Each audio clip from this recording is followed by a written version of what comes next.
girl, T to the A to the S to the H to the G. Tasha G coming at you, doing me and being me as God has created me to be.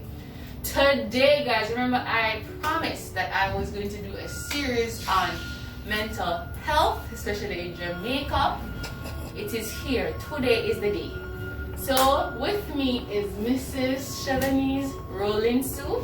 She is a pharmacist, and we're just going to talk a little about certain issues, mental illnesses. So first question I'm going to put, you can just, Hi guys, I'm really happy to be here today to speak with you about mental health, and I hope that this session will be informative. Thank you. So my first question is, what is mental health from a professional point of view? Alright, so and I want to simplify it a bit. Yeah. So mental health is the health of your brain, basically. And then your brain affects how you think, how you feel, how you react emotionally to things. So it's just basically having an overall sense of well-being. That's your mental health. All the chemicals in your brain are in balance and you're reacting to things on a normal basis. Okay. You get that? We think we understand, right? Alright. So what is the importance then of being in a healthy mental state? And how can we ensure that we are mentally healthy? And what are some of the practical things we can do? Alright, so the brain is an organ just like the other organs in the body. So if you say, you exercise to keep fit, to keep the heart healthy, if you say you watch your diet to ensure that you're not eating too much sugar to keep your pancreas healthy, then it's just the same. You want your brain to be healthy as well, and you want it to be functioning at its optimal state. So as such, you have to do things just like how you would exercise, just like how you would watch your diet. You have to do things to maintain the health of the brain, and that would include, knowing situations that may trigger you, knowing that if you're exposed to certain levels of stress, okay. Yeah, stress, and of course there are chemicals as well that you can expose yourself to that may also trigger mental health disorders. Okay. So you want to ensure that just like when you're taking care of the other parts of the body, you're taking care of the brain as well.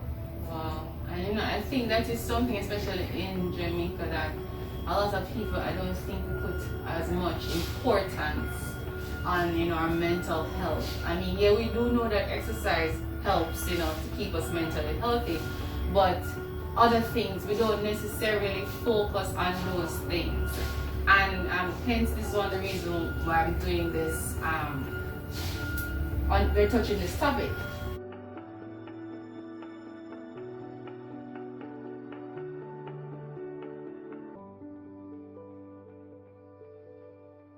Are we all born with some mental illness, and it is activated at different time, or it doesn't activate or something? Alright, so just like how we're all prone to illness in general, we're all prone to some types of mental illnesses, and some types of mental illnesses are also genetic. So just like how they'll say that diabetes runs in some families, and some people have autoimmune disorders that run in their families, then you have some families where there's a genetic link for a mental disorder. Okay. So it's not that we all will end up having some mental illness, but we all can have some kind of trigger at some point that may lead to a mental illness, because it's just an organ just like any other organ of the body. So if it's constantly under high stress, if you experience a very traumatic event, just like soldiers go out and when they come back from war they have post-traumatic stress disorder. So it's whatever conditions you're putting the brain under that may trigger a mental disorder. Wow. So guys, you hear that? Stress. And especially in this time of COVID, it can be very stressful dealing with everything, the lockdown. You can't see this person, you can't talk to your loved ones, you can't do this, you can't go out and enjoy yourself as you used to. These things cause stress, and we have to learn how to deal with stress, because it can cause A mental disorder. Exactly. Yeah. Exactly. Alright, so just gonna move on. So mental illness. So it can be hereditary, as you said, right? Chemicals can lead to it as well. If there's certain exposure to certain chemicals can lead to it. I know a lot of persons don't want to talk about marijuana. Right, I was just gonna go there. It can be a trigger for a younger person. So when I went to Bellevue to do part of my internship, one of the most common factors with the young men at Bellevue that we recognized was that most of them started smoking marijuana very early, so before the brain fully developed. So they're still doing studies on it, but that is something to be aware of, especially if you have mental illness in your family. It's something to just know that you might be triggered by marijuana. So I'm not saying that everybody who may smoke it or eat it or because they have all kind of ways now, but for some persons it may be a trigger. Right, and I'm glad you said that about the younger folks, because I was listening to this documentary and they were saying in Canada, I think, smoking or marijuana has been legalized some time ago, and they were talking about how a lot of young people in Canada are suffering from mental illness because they started smoking marijuana at an early age. The early age, I think, is the main problem because the brain isn't fully developed. Yes. Right. And I think, alright, so you said marijuana have medicinal properties, right? Fine. But I also think it's the moderation or how you also use it. Because if you abuse it or use it when it's not supposed to, of course it's going to cause some kind of, whether mental illnesses or whatever it is, it still has an whatever, effect on the yes. body. Yeah, so it is the moderation or how you use it. And being aware of your own personal family history and triggers as well. Alright. So now I'm gonna go to like pharmaceuticals. Persons who are struggling with, let's say you feel stress or you can't sleep, because that is something that can cause stress. Yes. Can't sleep, you probably don't have any appetite or whatever. What would be the first thing you would recommend to someone like that? Would you recommend pharmaceuticals or? Alright, well, if a person cannot sleep or a patient comes to say that they're having trouble sleeping, you have to first question the patient to find out the history. Has this been going on for a long time? Has the person had a recent big life change? Have you changed jobs? Did you take up a new position at work? Are you under more stress? Did somebody die for you? Because all of those events can lead to you having some sort of anxiety where you can't get your mind to turn off in the night and you're unable to sleep. So first you have to do that overall history of the person to say what may be causing this, and then determine how to address the problem. Okay. Now, it can either be addressing it through relaxation techniques to see first, alright, turn off your phone half an hour before going to bed, no phone, no screens, no social media, nothing to stress you. Yeah. Try to watch something relaxing or something to put you to sleep, to bed, and see if that helps. And then if that's not working, usually over the counter we may offer you like a little antihistamine like DPH for the drowsy effect. And say, alright, take this and see if this helps. But what you really want is the natural sleep pattern to come back, because you don't really want the person to depend on something to fall asleep all the time. Okay. But sometimes you do need that help, especially say somebody had a death in their family, they may need a couple nights of something to get them to sleep until the mind kind of start to relax again and can start falling asleep on its own. Okay, so you wouldn't recommend drugs for the first? No, we have to fully assess the patient first to see. If it's a short-term pattern disruption of sleep, then we try to see if we can recommend relaxing and all of that before we jump to the big bad boys. We don't jump to those first. Alright. So meditation and trying to use natural things, the natural ways of. Yeah. Alright, cool. What relaxes me is funny thing. What relaxes me is I watch Korean dramas. I don't know what I'm talking about. I mean, I have to read the subtitles, but that's fine. Sometimes I just to hear the sound, and I'm not even looking at the television, but that helps me to just relax, not think about anything, and just de-stress. Let go of everything that happened during the day. De-stress. And for some people, it's nature shows, so they'll turn on a nature show and it just lull them right. Or a cooking show, I like that too. No, I'll get hungry. Yeah, so right. So now another stupid question. Let me say it's a stupid question. Is mental illness, and I feel weird asking this, but is mental illness contagious? Because you have some people, when they know somebody is suffering with a mental illness, they tend to want to stay away as if they feel that they can catch it. It's ridiculous. So it's not contagious because it's basically you're having the chemicals in your brain out of balance. That's basically all it is. An imbalance of dopamine, serotonin, all those brain chemicals are out of balance. So I can't transfer the imbalance from my brain to your brain. So you can't catch it. You can't catch it. So I guess if you know somebody that have mental illness, you don't have to be afraid to go near them or where they are. It's not contagious. No, I'm not talking like somebody who is aggressive that will do something to harm you, right? But it is not. It's a stupid question, but I had to say it. I had to get it out there. Right. So what are some of for yourself now, personally, what are some of the checklists that we should do with ourselves, like every day, to ensure that mentally you're good? Alright, so things that you can do. One, if you're working in a high stress environment, you have to have that moment every day that you shut off. So either it's just not answering the phone, if it's just going home to relax and watching something or hanging out with friends, but you need a moment each day that you take a break from being engaged. I know a lot of us know we're very engaged with social media, but social media can be stressful. Yes. Especially with the COVID-19 pandemic, and everybody's sending you this news, that news.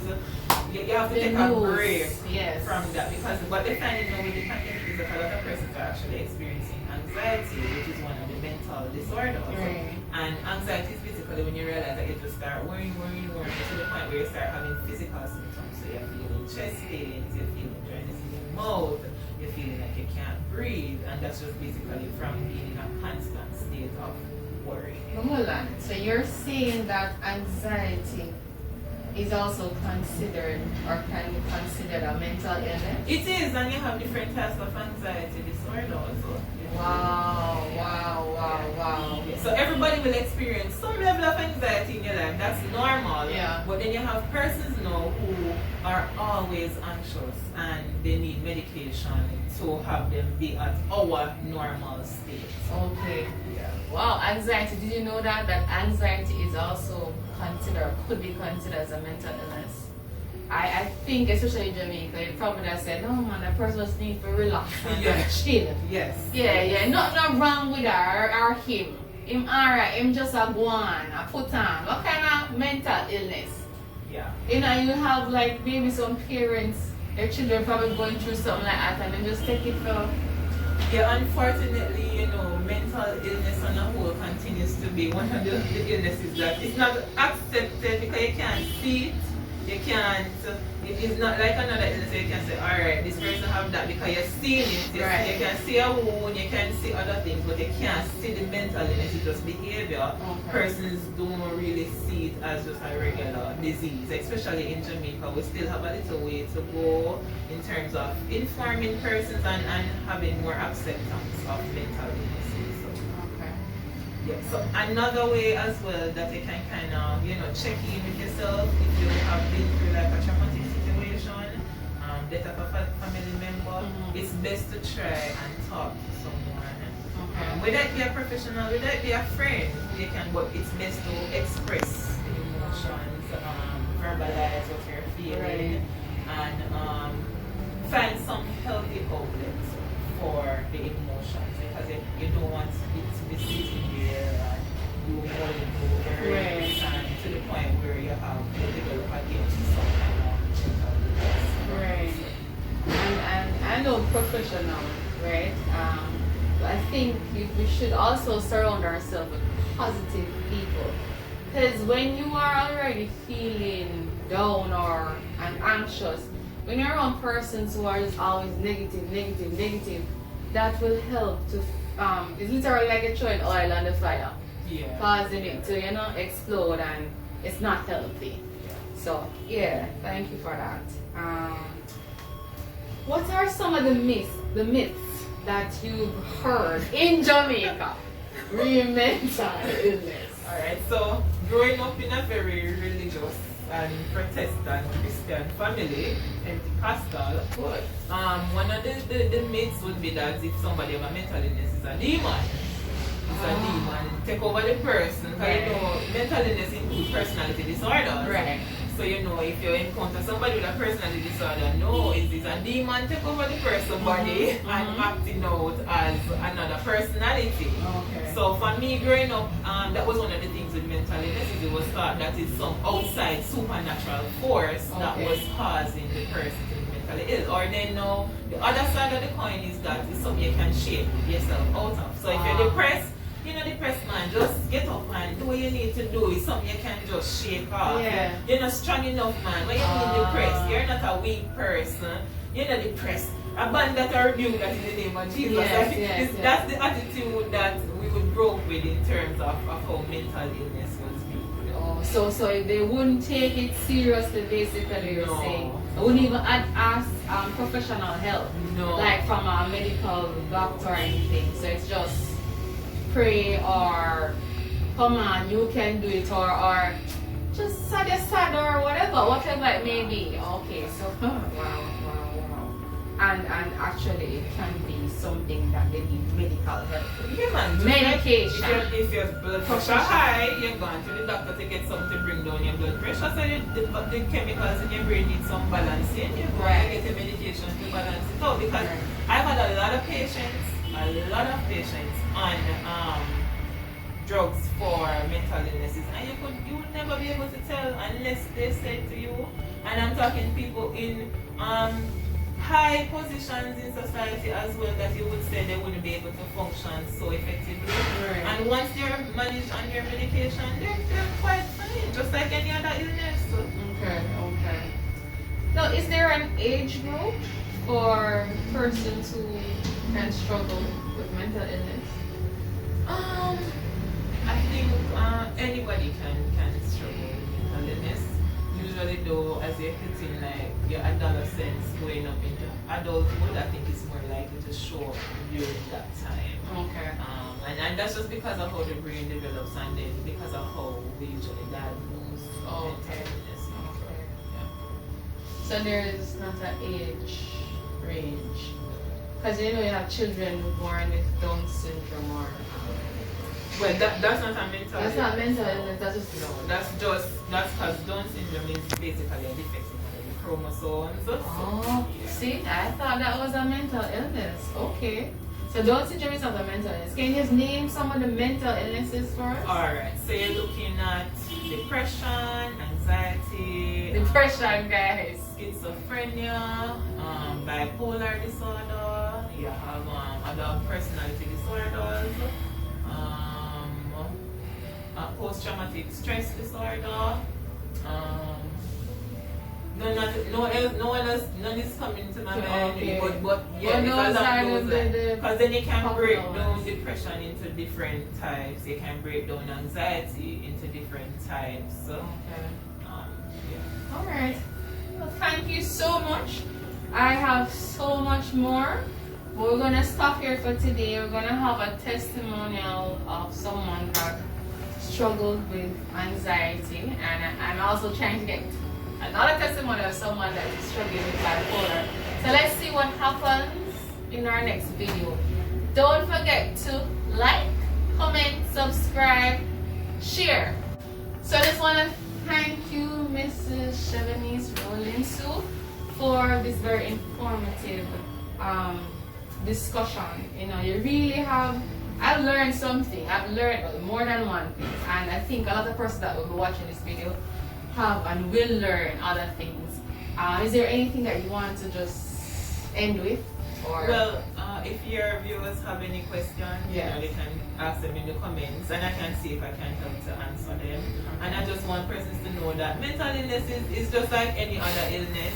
Just like how you would seek treatment for any other illness, it's just the same.